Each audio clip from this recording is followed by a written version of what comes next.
अगर बहुत बड़े कॉलेज नहीं बना सकते आप तो अपने मदरसे को प्रमोट करो। अपने मदरसे के अंदर जो है जदीद तरीके के ये निसाब शामिल करो, जरूरी है, लाजमी है और ये वक्त का तकाजा भी है। हुकूमत भी चाहती है, हुकूमत से पहले हम खुद चाहते हैं और आप अपने मदरसों को मान्यता भी दिलाओ, यूपी बोर्ड से दिला दो, कोई मसला नहीं है। 2 वक्त की तालीम रख दो, दोपहर की और सुबह की, लेकिन मदरसों में लाजमी तौर पर असली तालीम होना चाहिए, लाजमी तौर पर। समझ रहे हैं आप? बच्चियां आज कॉलेज में पढ़ रही हैं, लेकिन बड़ा अफसोस होता है कि कॉलेज में पढ़ने के साथ साथ बच्चियों के माहौल इतने आजाद हो गए, इतने आजाद हो गए। काली नाजिर साहब, लड़कियों की फ्रेंडशिप अब गैर मुस्लिमों से होती चली जा रही है। पूरी प्लानिंग के साथ हो रहा है और तुम सोच रहे हो कि हमारी बच्ची थोड़ी नहीं कर रही है, मगर पूरी दुनिया में बच्ची किसी के लिए अगर कलमा पढ़ने वाली है तो वो तेरी बहन है, तेरी बेटी है। ये ना सोच के आज फिलिस्तीन में बच्चों को मारा जा रहा है, वो दिन दूर नहीं कि वो दिन कल तेरे ऊपर भी आ जाए। लोगों, बड़ी खतरनाक प्लानिंगें चल रही हैं, बड़े खतरनाक मंसूबे तय किए जा रहे हैं। अइम्मा हजरात भी अपनी मस्जिद में हर जुमे को तकरीर करें, जिस टॉपिक पर चाहे करें, लेकिन बच्चियों के जो कदम इर्तिदाद की तरफ बढ़ रहे हैं, इस पर खास तवज्जो दें। ये हमारे उलमा की और अइम्मा की जिम्मेदारी है। तकरीबन 8 से 10 लाख बच्चियां ऐसी हैं जिनके कदम डगमगा गए। जिम्मेदार कौन है? हम सो रहे हैं और मेरे भाई तुम्हें पता नहीं है, एक बच्ची की इज्जत लूटी गई थी तो मोहम्मद बिन कासिम अपनी फौजों को लेकर हिजाज से हिंदुस्तान आ गया था। आज 8 लाख बच्चियों की इज्जत लूटी जा रही है, उनका धर्म परिवर्तन किया जा रहा है। तुम्हारे ऊपर क्यों नहीं रिंगती? अरे तुम्हारा ईमान कहां चला गया? वो हज्जाज इब्न यूसुफ जब एक बच्ची का खत पढ़ा था तो अपने भतीजे मोहम्मद बिन कासिम को भेजा था, जिसने सिंध में आके इस्लाम का झंडा लहराया था। नारे तकबीर, नारे रिसालत, मसलके आला हज़रत। एक बच्ची के खत पर आया था मोहम्मद बिन कासिम, एक बच्ची की इज्जत लूटी गई थी। एक बच्ची की इज्जत लूटने पर 18 साल मोहम्मद बिन कासिम सिंध के खत्ते पर आकर के इस्लाम का झंडा लहरा दिया था, इंसाफ दिलाया था। आज 8 से 10 लाख बच्चियों के धर्म परिवर्तन कराए जा रहे हैं। आज मुझे बताओ कि तुम्हारी बच्चियां तुमसे छीनी जा रही है, उनका मजहब उनसे छीना जा रहा है, कभी पढ़ाई के नाम पर, कहीं मॉडर्न कल्चर के नाम पर। अरे तुम कहाँ हो? अपनी बेटियों को इस्लाम दे दो। अगर बेटा दीनदार होता है तो घर की दहलीज तक दीन आ जाता है, लेकिन अगर बेटी दीनदार हो जाए तो नस्लों तक दीन चला जाता है। सुभान अल्लाह, सुभान अल्लाह।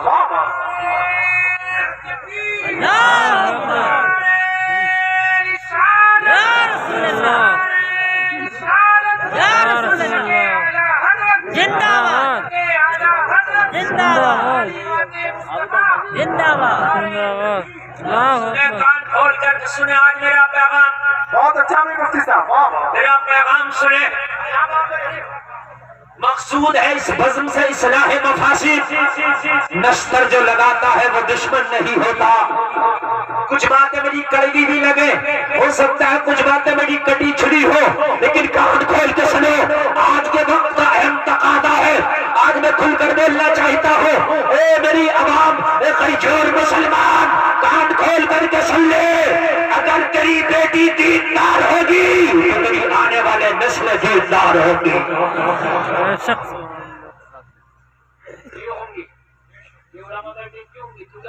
बेटा दीनदार हो तो नस्लें दीनदार नहीं होंगी, लेकिन अगर बेटी दीनदार हो तो नस्लें दीनदार होने के चांसेस ज्यादा है। कुरान में लड़के को नहीं कहा ये खेतियां हैं, औरत को कहा ये खेतियां हैं। क्या कहा? निसाउकुम हर्सुल लकुम फातू हर्सकुम। तुम्हारी बीवियां तुम्हारी खेतियां हैं, क्यों खेती कहा गया? खेती जितनी अच्छी होती है अल्लाह उतना ही अच्छा होता है। खेती जितनी अच्छी होती है अल्लाह उतना ही अच्छा होता है। खेती का ख्याल रखोगे तो अल्लाह अच्छा मिलेगा, फसल अच्छी होगी। अगर खेती का ख्याल नहीं रखोगे तो दूसरे के जानवर चल जाएंगे, चट कर जाएंगे। आज तुमने अपनी खेतियों का ख्याल नहीं रखा, खेती तेरी है, बाजार में फिर रही है, लोग चट कर गए, इसलिए तेरी नस्लों को पट कर गए।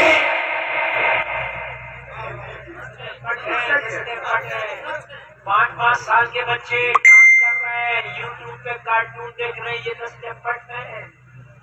सुल्तान सलाहुद्दीन अय्यूबी कहता है जिसने बैतुल मक़दिस को आजाद कराया कि मेरी माँ जब मुझे दूध पिलाती थी तो मैं माँ की छाती से चिपक के दूध पीता था, मेरी माँ मुस्तफा का दुरूद पढ़ती थी। जोर से बोलो, मेरी माँ मुस्तफा का दुरूद पढ़ के थपकियां दे दे के मुझे सुला सुला के पैगाम देती थी, तुमसे जाएगा मुस्तफा कहते कहते खुले आके सल्ले अला कहते कहते। जोर से बोलो यार, जरा जोर से।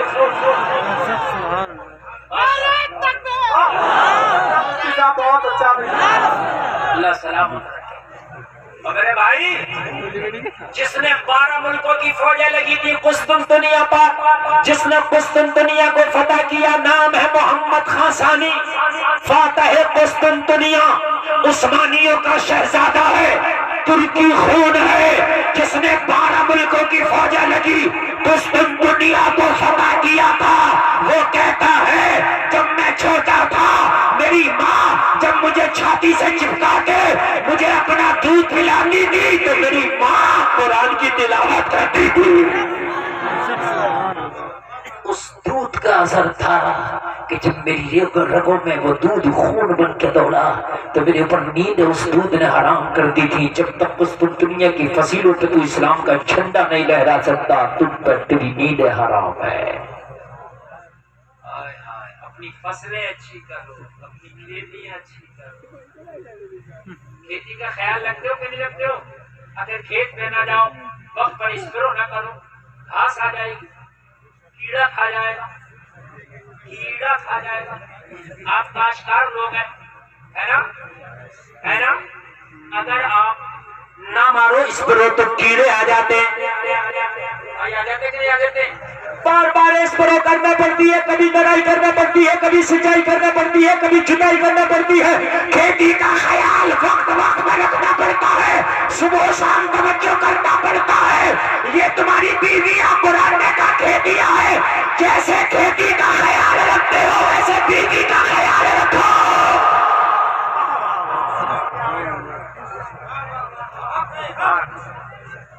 बहुत अच्छा, 2 तरह से ख्याल रखो, तवज्जो करें। तवज्जो, एक सामने का था वो कुरान ने इंसर्ट किया और क्या कैसे बोले खेती का, मैंने बेवकूफ तू जाहिल है तो मेरी क्या गलती है? जब तू जाहिल है तो मेरी क्या गलती है? बोले कहने लगा क्यों? मैंने कहा इंसर्ट नहीं की, इज्जत दी है।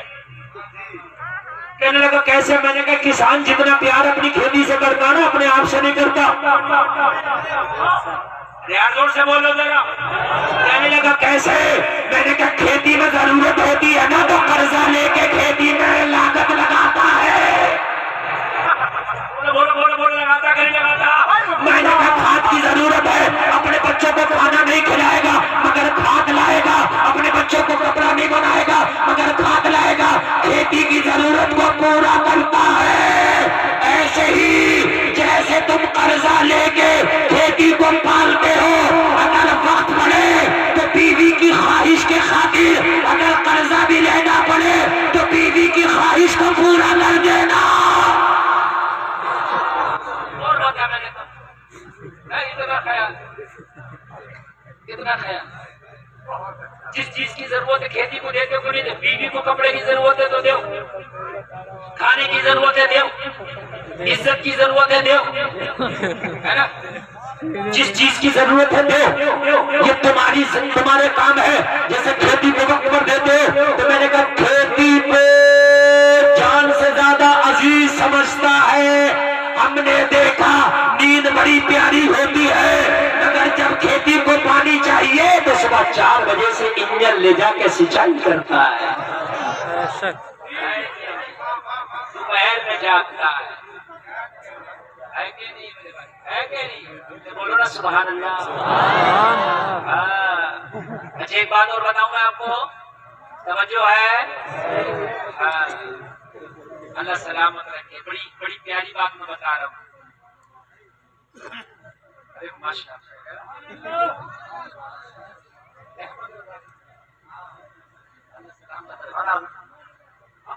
के कहना अच्छा नौकर छुपा होता है। अल्लाह सलामत रखे। तवज्जो फरमाए। कह रहे हैं आप सुनिए तो आज मजा आ गया आपको। ये कहना चाह रहे हैं कि मजा आ गया। आज पहली बार में आपको दिल दे बैठे। मेरे भाई तवज्जो है क्या नहीं है? अच्छा एक बात और बताइए, खेती, तवज्जो, मैंने देखा खेती, शिमला मिर्चों की खेती देखी है? नहीं देखी है? देखी होगी। शिमला मिर्चें और कितनी तरह की कुछ खेतियां नाजुक होती है ना? जैसे गन्ने की खेती है, नाजुक नहीं है, हार्ड है। कोई बात नहीं, बारिश ज्यादा हो झेल जाएगा। मैं किसान का बेटा हूँ, जिन्हें बता रहा हूँ, बारिश कम हो तो भी झेल जाएगा, है ना? लेकिन कुछ नाजुक खेतियां होती हैं। मैंने कुछ खेतियों के आसपास देखा, लोगों ने कपड़े की दीवार लगा रखी है।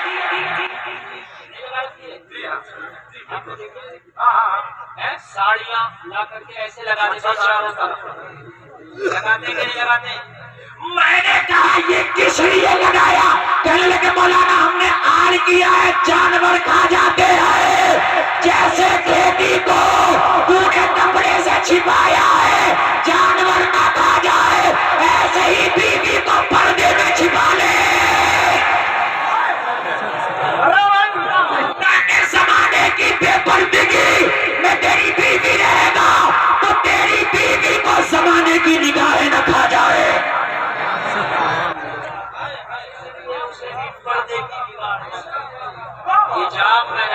बीवी को कुरान ने क्या कहा? खेती है। क्या कहा? खेती है। और खेती को कभी कभी मेरे भाई उसका ध्यान भी रखना पड़ता है, तवज्जो करना पड़ता है कि दूसरा आकर के तेरी खेती पर चोरी न करके ले जाए। अरे मेरे भाई, हज करने भी जाओ तो आप औरत को अकेला नहीं भेज सकते। में बैठे हैं, शोहर साथ जाएगा, भैया साथ जाएगा, बाप साथ जाएगा, बेटा साथ जाएगा। जबकि हज करने के लिए जा रहे हैं, वहाँ गुनाह करने नहीं जा रहे, गुनाहों से तौबा करने जा रहे हैं, लेकिन हिफाजत जरूरी है। बैंक की गाड़ी बैंक में जाती है, कैश लेके गैर जगह नहीं जाती है। बैंक की गाड़ी बैंक में जा रही है, बंदूक लेके गार्ड जा रहा है। हमने क्या जरूरत है? कहा मौलाना जी ये कीमती गाड़ी है, इसकी हिफाजत जरूरी है। हमने कहा अगर औरत हज करने भी जा रही है, मगर इस्लाम की नजर में बेटी की इज्जत ज्यादा है, वो कीमती चीज है, इसलिए गार्ड साथ में जा रहा है। जोर से बोलो सुभान अल्लाह।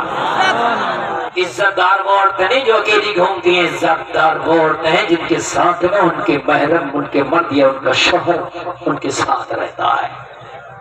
बात समझ में आ रही है कि नहीं भाई? अच्छा एक बात बताओ मुझे, समझो, इधर देख, एक बात बताओ मुझे।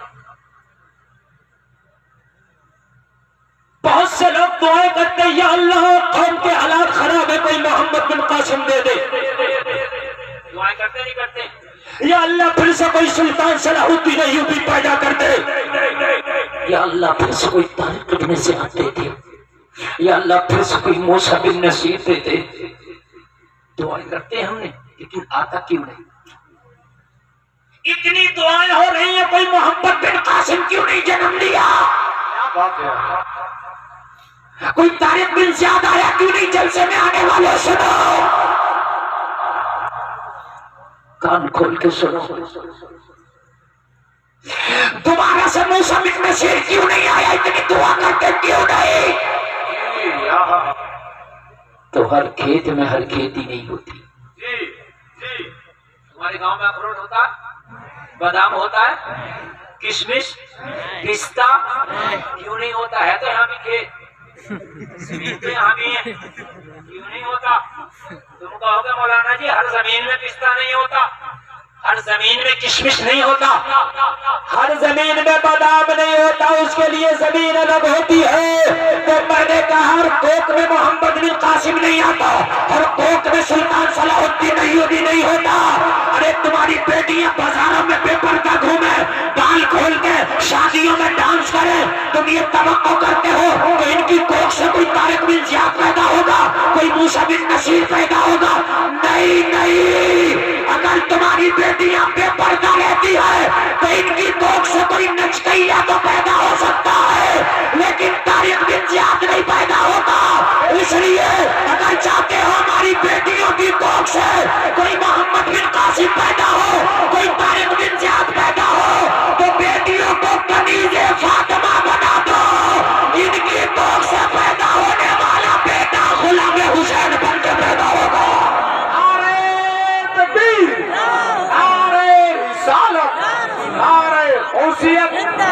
के आला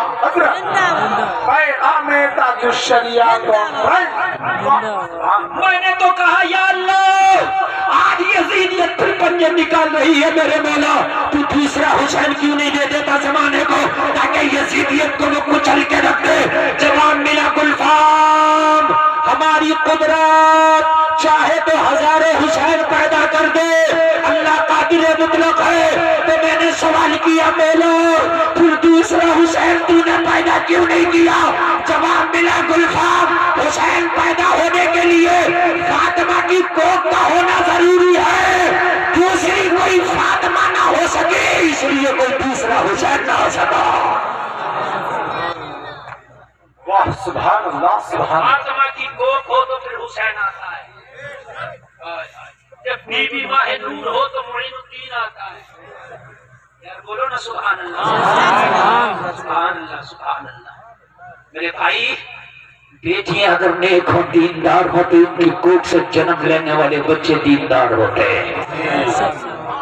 असर पड़ता है बच्चे का, माँ का बच्चे पर। अगर बच्चा माँ के पेट में हो, अगर माँ कुरान पढ़े, नमाज पढ़े, तो बच्चे पर असर पड़ता है। डॉक्टर कहता है इस मजमे में शायद कोई डॉक्टर बैठा, मेरी गुफ्तगू को सुनो। कहते जब औरतें प्रेग्नेंट हो तो उन्हें टेंशन ना दो।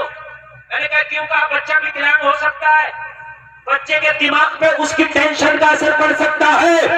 यार जब माँ की टेंशन का असर बच्चे पर पड़े तो माँ अगर कुरान पढ़े तो बच्चे पर असर कैसे ना पड़े? यार बोलो जरा, इधर वाले कब बोलेंगे? अरे माँ अगर हामिला हो तो माँ को चाहिए कुरान पढ़े, नमाज पढ़े। अरे अब्दुल कादिर की माँ कुरान पढ़ती थी, तो अब्दुल कादिर 18 पारों का हाफिजा करके दुनिया में तशरीफ लाए।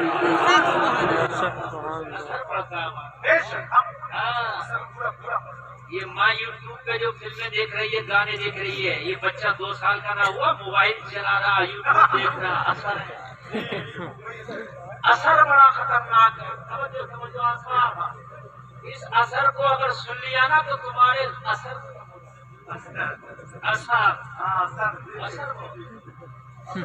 ये जो मदारों पे पटरियां खा रही हैं औरतें, सब कह रहे हैं असर, मैं भी कह रहा हूँ हाँ असर। अगर तुम्हारे और मेरे समझने में फर्क है, लोग कह रहे हैं ये हवाई असर है, मैं कह रहा हूँ जमीनी असर है। असर है, असर ही, अगर हवाई नहीं है जमीनी है। सब कह रहे नहीं मौलाना जी हवाई है। मैंने कहा हवाई होता तो हवाई असर मर्दों में भी होना चाहिए, औरतों पर भी होना चाहिए। 95 औरतें कूद रही है तो 5 मर्दी क्यों है? तो बराबर होना। भाई बात समझ में, कोरोना आया तो बराबर आया, अभी डेंगू चल रहा, कभी सब चल रहा। अब की छोटे में जाओ कलियर जाओ, जहां जाओ, समझ रहे आप? ये तो सच्चे मजार हैं, सच्चे बुजुर्ग हैं। मगर ऐसे ऐसे बुजुर्ग चल गए जो रात को गुंडा था, सुबह को बुजुर्ग बना बैठा। मुझे रात बशारत हो गई। बशारत उसी को होती है कि जो बिल्कुल निठल्ला होता है, जिससे कुछ नहीं हो रहा होता, उसे रात को बशारत हो जाती है। किसी मौलवी को बशारत नहीं हो रही, किसी मुफ्ती को नहीं हो रही, किसी हाफिज को नहीं हो रही, किसी कारी को नहीं हो रही, इसे बशारत हो रही है। किसी को गौसे आदम बशारत करके जा रहे हैं। अच्छा, बशारत भी कुछ छोटी मोटी नहीं बता रहा। एक तो बैठा हुआ कह रहा मुझे तो इमाम हुसैन कर गए। नमाज याद नहीं है, इमाम हुसैन बशारत कर रही है, बहुत से आदम बशारत कर रहे हैं, बुजुर्गान दिन बशारत कर रहे हैं। हमारी माँ बहनें बड़ी झूठी हैं, बड़ी बड़ी सीधी हैं, कैंप भर भर के जा रही है। मियाँ बड़े अच्छे हैं, मियाँ बड़े अच्छे हैं, मियाँ बड़े अच्छे हैं, मियाँ अच्छे तू बुरी है। एक बात तो मुझे बता, इस मियाँ को नमाज सही से याद नहीं, पाकी नपाकी के मसाइल याद नहीं है, वैसे आदम इसके पास आएंगे बशारत करने?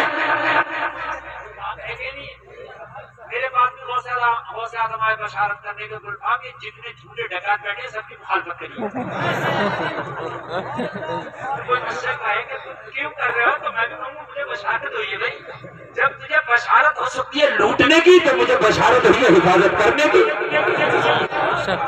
गलत बशारत हो सकती है तो मुझे अच्छी नहीं हो सकती। बड़ा सीधा, बड़े भोले भाले हो गए तुम, बड़े भोले भाले हो गए। इन औरतों को ज्यादा बीमारियां लग रही हैं, इन्हें ज्यादा जिन आ रहा है, इन्हें ज्यादा जिन पकड़ रहा है। जिन्ना असर है, हाँ मैं भी कह रहा हूँ असर है, मगर ये बेदीनी का असर है, ये बेपर्दगी का असर है, ये दीन से दूरी का असर है। बेटी को दीन से करीब कर दे, खुदा की कसम ये असर नजर नहीं आएगा। सच है, ये सच है। शराबी के पास बैठो तो शराब पीने लगा, तो ये शराबी का असर है। अब तुमको इसका हवाई असर है, हवाई थोड़ी है, शराबी का असर है।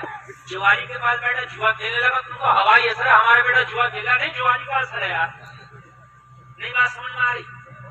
झूठ बोलने वाले के पास बैठो, झूठ बोलने लगे, ये झूठ बोलने वाले का असर है। इसलिए औरतों के लिए कहा गया उन औरतों से भी पर्दा करें जो औरतें बेपर्दा रहती हैं। औरत का पर्दा औरत से, औरत का पर्दा औरत से वो औरत जो मर्दों से मिलती जुलती है, मर्दों के साथ में रहती है, बाजारों में बेपर्दा घूमती है, जो खुला और छुट्टा घूमती है, उस औरत से औरत का भी पर्दा क्यों? इसलिए कि ताकि इसका असर इस पे ना जाए। और औरत का असर बहुत तेज चलता है, और असर इसका बहुत जल्दी, ये बिरादरी ऐसी है, असर बहुत जल्दी कबूल करती है। हंसने की नहीं, बात रोने की, बात समझने की। ये बिरादरी बहुत जल्दी असर कबूल करती है। ये किसी का कपड़ा अच्छा देख ले तो बस असर कपड़ा चाहिए, कोई चाहिए, कोई ऐसा बहुत असर बहुत जल्दी है। तो जब इन पे असर तेज काम करता है तो दीन के माहौल में रखो ताकि इन पे दीन का असर रहे।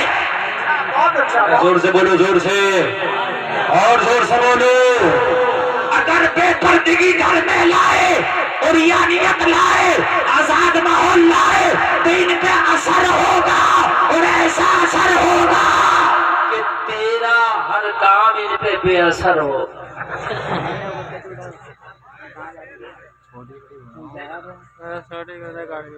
आप चिन वाला ले आइए, 3 दिन में ठीक कर दूंगा, गारंटी से।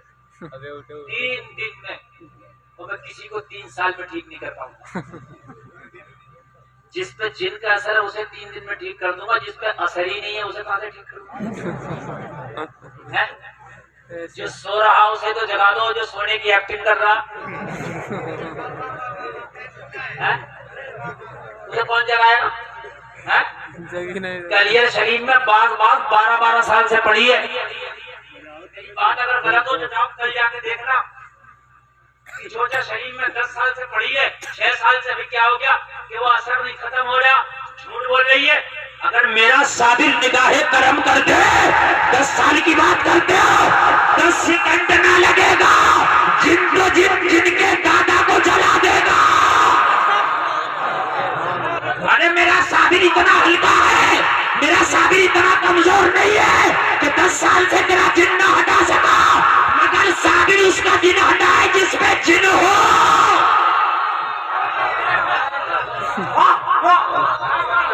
साबिर उसका जिन हटाए जिस पे जिन हो, और जिस पे जिन ही नहीं है उसका कैसे हटाए। तो मेरे भाई कान खोल के सुन ले, ये असर होता है अपने घर में दीनी माहौल रखो ताकि दीनी असर रहे, ताकि दीनी असर रहे यार। 6 साल से किछोछा में पड़ी है, 4 साल से किछोछा में पड़ी है, असर ही खत्म नहीं हो रहा। साबिर अलाउद्दीन कलेरी अगर निगाह उठाए तो 12 कोस तक आ गया। ये कैसा जिन है, ये साबिर के भी कब्जे में मादल्ला नहीं आ रहा। अगर साबिर चाहे ना तो जितनी भी ये इहाते में घूम रही है ना, 1 सेकंड टर्न लगेगा, सबके असर खत्म। पावर वाला है मेरा, बोलो पावर वाला है। ये गुंडा मियाँ, ये झूठा मियाँ तेरे असर का इलाज कर रहा है, वो साबिर 12 साल से नहीं कर पा रहा। बात समझने की है कि नहीं है? ये बेनमाजी तेरे असर का इलाज कर रहा। मियाँ बड़े अच्छे, मियाँ अच्छे, पहले डंडा तुझ पे फिरना चाहिए। देखिए माहौल देखो, ये मियाँ लूट के खा गए, मियाँ के चक्कर में पड़ गई। मेरे भाइयों कान खोल करके सुनो, कुरान पढ़ो पर्दे में रहो। अगर कुरान पढ़ेंगी पर्दे में रहेंगी तो इंशाअल्लाह ये जमीनी असर नहीं रहेगा। असर बहुत खतरनाक है, ये जमीनी असर से बचो। हवाई असर इतना खतरनाक नहीं जितना जमीनी असर खतरनाक है, समझ रहे हैं आप? इस जमीनी असर से बचो। अगर बच्ची दीनदार होगी ना तो तेरा मुआशरा दीनदार होगा। अभी एक शादी हुई हमारे इलाके में, लड़की से कहा गया बाहर क्या हो, कहने की लड़की तो ऊपर है, जो भी चाहेगा तू बता। मैं अपनी मर्जी से बताऊंगी तो अदा करेगा। बोला हाँ, बड़ी रकम जो तू चाहता है दे, 51 से दे दे, 11,000 दे दे, या जो महरे मिसल है वो दे दे, ठीक है। अकल्ले मिकदार 10 दिरहम